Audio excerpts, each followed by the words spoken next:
Assalamualaikum warahmatullahi wabarakatuh. Perkenalkan, saya Gini Najwan Fadlur Rahma dengan NIM 30600122016. Saya dari kelompok 4 dengan judul aliran-aliran tarekat di Indonesia. Saya sebagai pemateri pertama akan menjelaskan sejarah tarekat di Indonesia. Secara etimologis, tarekat berasal dari bahasa Arab, yakni tariqah, yang berarti jalan, cara, metode, mazhab, aliran atau haluan. Tarekat merupakan kepanjangan atau kelanjutan dari tasawuf yang sudah ada sejak zaman Nabi Muhammad SAW. Nah, istilah tarekat ini mulai muncul pada abad keempat Hijriah, ketika tasawuf yang dilakukan secara individu berubah menjadi gerakan kolektif yang gerakan kolektif ini beranggotakan orang-orang awam atau orang-orang yang masih belum memahami apa itu tasawuf. Nah, kondisi ini tidak semerta-merta berubah begitu saja, yang awalnya tasawuf menjadi tarekat.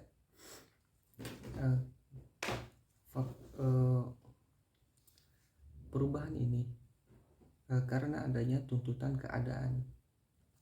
Lalu apa tuntutan keadaan itu?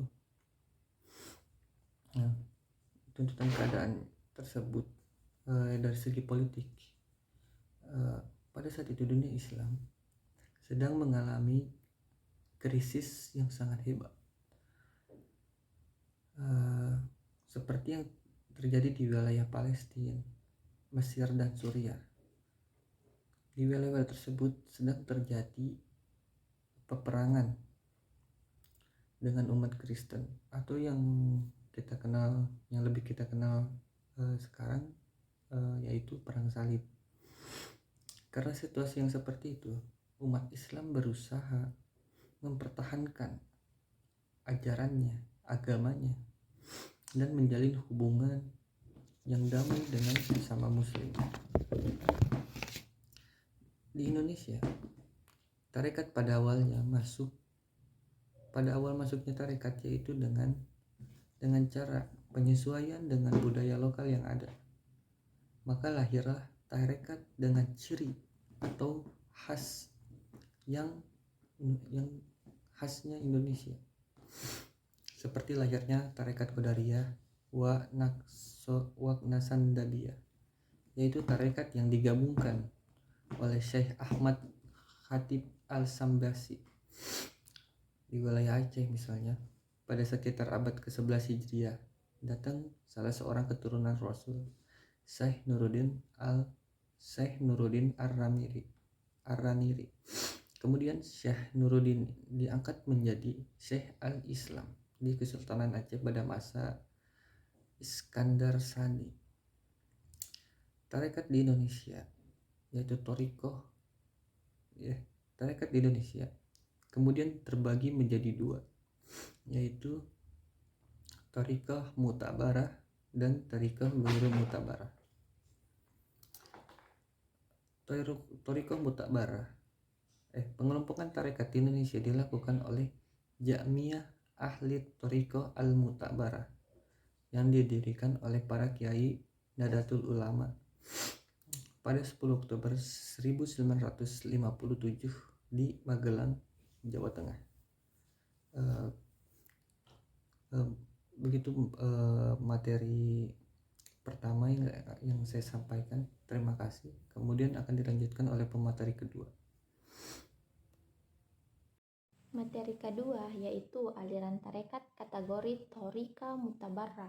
Ki Haji Aziz Masyhuri, pengasuh pondok pesantren Al-Aziziyah, pernah melakukan penelitian tentang aliran thariqah di Indonesia. Kesimpulan yang didapat adalah keberadaan thariqah di tanah air ini ada sekitar ribuan. Jumlah itu dianggap wajar seiring dengan dinamika yang mengelilinginya. Di Indonesia tercatat ada bermacam-macam thariqah dan organisasi yang mirip thariqah. Beberapa di antaranya hanya sebagai torika lokal yang berdasarkan pada ajaran-ajaran dan amalan-amalan guru tertentu.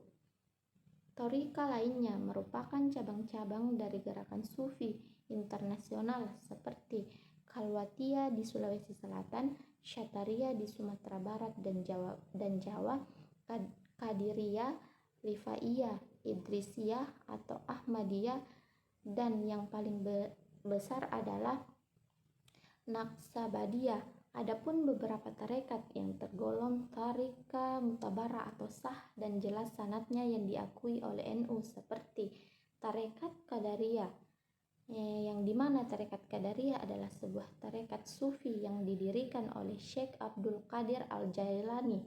Tarekat Qadariyah menyebar ke Indonesia pada abad ke-16, khususnya di seluruh Jawa, seperti pesantren Pengetongan Bogor, Jawa Barat. Ajaran Syekh Abdul Al-Qadir selalu menekankan pada pensucian diri dari nafsu dunia. Oleh karena itu, dia memberikan beberapa petunjuk untuk mencapai kesucian diri yang tertinggi. Adapun beberapa ajaran tersebut sepertinya adalah taubat, zuhud, tawakal, syukur, ridha, dan jujur. Yang kedua, tarekat Samaniyah. Tarekat Samaniyah mulai menyebar ke Indonesia pada abad penghujung ke-18. Tarekat ini yang penamaannya mengacu pada nama Syekh Muhammad Ibnu Al-Karim Al-Salman, merupakan perpaduan dari metode-metode dan bacaan-bacaan dari tarekat Khalwatiyah. Samaniyah pertama kali tersebar dan memberikan pengaruh yang luas di Aceh, Kalimantan, serta mempunyai pengaruh yang dalam di Palembang dan daerah lainnya di Sumatera. Disampaikan oleh Syekh Saman antara lain seperti memperbanyak salat dan zikir, berlemah lembut kepada fakir miskin. Yang ketiga itu tarekat Tijaniyah. Tarekat Tijaniyah didirikan oleh Abdul Abbas Ibnu Muhammad Ibnu Al-Mukhtar At-Tijani. Ia lahir di Ain Madi, bagian selatan Aljazair pada tahun 1737 Masehi. Tarekat Tijaniyah di Indonesia pada mulanya hanya terdapat di Pulau Jawa. Persebaran awalnya tarekat ini dibawa ke Indonesia pada tahun 1923 Masehi oleh Kiai Anas Ibnu Kiai Abdul Jamil.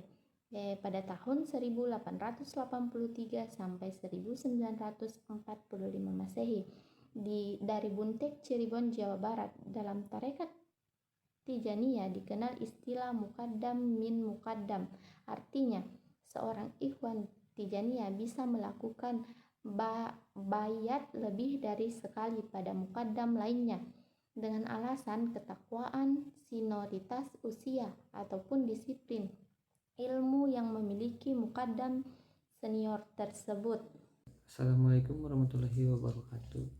Perkenalkan kembali saya Genggi Najwan Fadul Rahmat dengan NIM 30600116. Saya akan membawakan kembali materi, yaitu materi ketiga, dikarenakan teman kelompok saya yang satu lagi kabar terakhir yang saya dengar itu sedang sakit dan tidak ada kabar sampai video ini dibuat. Jadi saya akan membawakan materinya dengan judul materi ketiga, yaitu aliran tarekat kategori Ghairu Mutabarah. Ghairu Mutabarah ini bukan seperti yang masyarakat awam Indonesia pahami, yaitu sesat. Padahal pada masyarakat awam Indonesia seringkali menganggap Ghairu Mutabarah ini sesat, padahal tidak. Hal ini dikarenakan tarekat Ghairu Mutabarah ini tidak umum atau tidak populer, sehingga seringkali yang tidak umum atau tidak populer itu dianggap tidak sesat atau tidak sesuai dengan jalan yang seharusnya.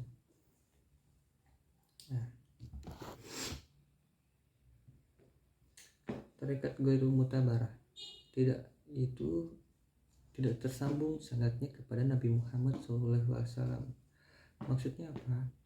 Maksudnya adalah amalan tarekat ini tidak dapat dipertanggungjawabkan secara syariat.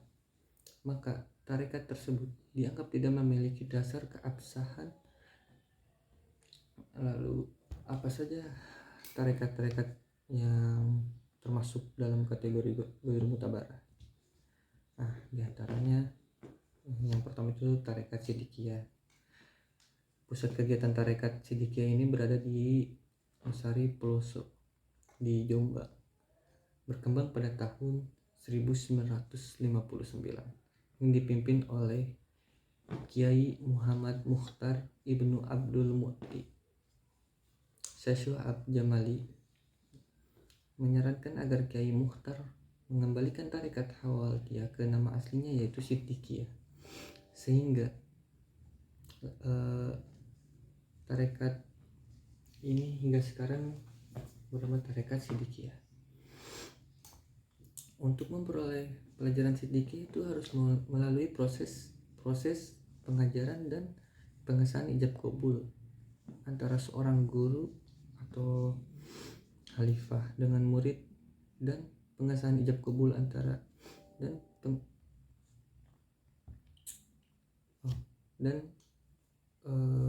ijab kabul ini disebut dengan bayat. Pelajaran tarekat tanpa bayat tidak akan memperoleh aliran barakah, tidak berkah ilmunya. Sehingga untuk memperoleh keberkahan terhadap ilmu tersebut, terus ilmu yang diajarkan oleh Rasulullah, maka harus beruntun dari Rasulullah melalui guru secara berantai. Maka diperlukan bayat untuk salah satu jalan menuju keberkahan untuk memperoleh ilmu tersebut. Lalu tarekat yang kedua yang termasuk tarekat kategori ghairu mutabarah yaitu tarekat Syahadatain. Tarekat Syahadatain pertama dikembangkan oleh Sayyid Umar, keturunan Nabi Muhammad yang ke-37 dari silsilah Husain ibnu Ali dengan marga Yahya. Ajaran-ajaran tarekat Syahadatain itu seperti membaca wirid dengan domir hu, menyebutkan Ali Jibril, membaca kunut nazilah yang dibaca pada saat i'tidal rakaat terakhir. Terus yang keempat, imam menghadap ke makmum setelah sholat. Yang kelima, wanita sholat jamaah dan sholat Jumat itu boleh dilakukan. Jadi yang perempuan itu boleh ikut sholat Jumat gitu. Lalu yang keenam itu ajaran Syahadatain, sholat Jumat harus lebih dari 40 jamaah. Yang ketujuh, boleh melaksanakan sholat sunnah berjamaah. Yang kedelapan, jumlah dalam berzikir sebanyak 33 kali. Lalu yang ketiga adalah tarekat Wahidiyah. Salawat Wahidi, salah satu ajaran Wahidiyah adalah salat Wahidiyah merupakan salah satu gerakan tasawuf lokal di Indonesia yang mengedepankan akhlak al-karimah dengan mengamalkan sholawat dengan puji-pujian kepada Rasulullah SAW. Sholawat Wahidiyah adalah rangkaian doa sholawat Nabi SAW sebagaimana yang tertulis di dalam lembaran sholawat Wahidiyah, termasuk cara dan adab pengamalannya. Sholawat ini bertujuan untuk menjernihkan hati, membuahkan ketenangan dan batin, ketentraman jiwa, serta peningkatan daya ingat ma'rifat kepada Allah Subhanahu wa taala dan Rasulullah SAW. Ajaran tarekat Wahidiyah antara lain li al-rasuli bil ar-rasul, ajaran bil ar-rasul, penerapannya sebagaimana penerapan bil Allah, akan tetapi Dalam bil al-rasul ini sifatnya tidak mutlak dan terbatas kepada amal perbuatan yang diridhoi oleh Allah Subhanahu wa taala. Seseorang tidak boleh merasa il-rasul ketika melakukan perbuatan maksiat, tetapi merasa bi Allah hukumnya wajib. Karena perbuatan baik dan buruk sesungguhnya berasal dari Allah. Manusia, jin, bahkan 49 malaikat itu sendiri tidak mempunyai daya dan upaya kecuali digerakkan oleh Allah Subhanahu wa taala. Akan tetapi, manusia dan jin dilarang untuk melakukan perbuatan buruk atau maksiat. Karena jin dan manusia diciptakan hanya untuk beribadah kepada Allah Subhanahu wa taala. Seperti dalam firman Allah dalam surat Az-Zariyat ayat 56 yang artinya, dan aku tidak ciptakan jin dan manusia kecuali untuk beribadah kepadaku.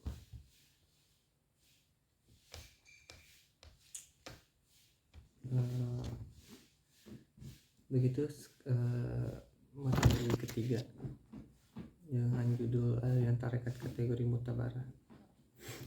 Terima kasih atas perhatiannya. Mungkin sekian dari kelompok 4 dengan judul aliran-aliran tarekat di Indonesia. Assalamualaikum warahmatullahi wabarakatuh.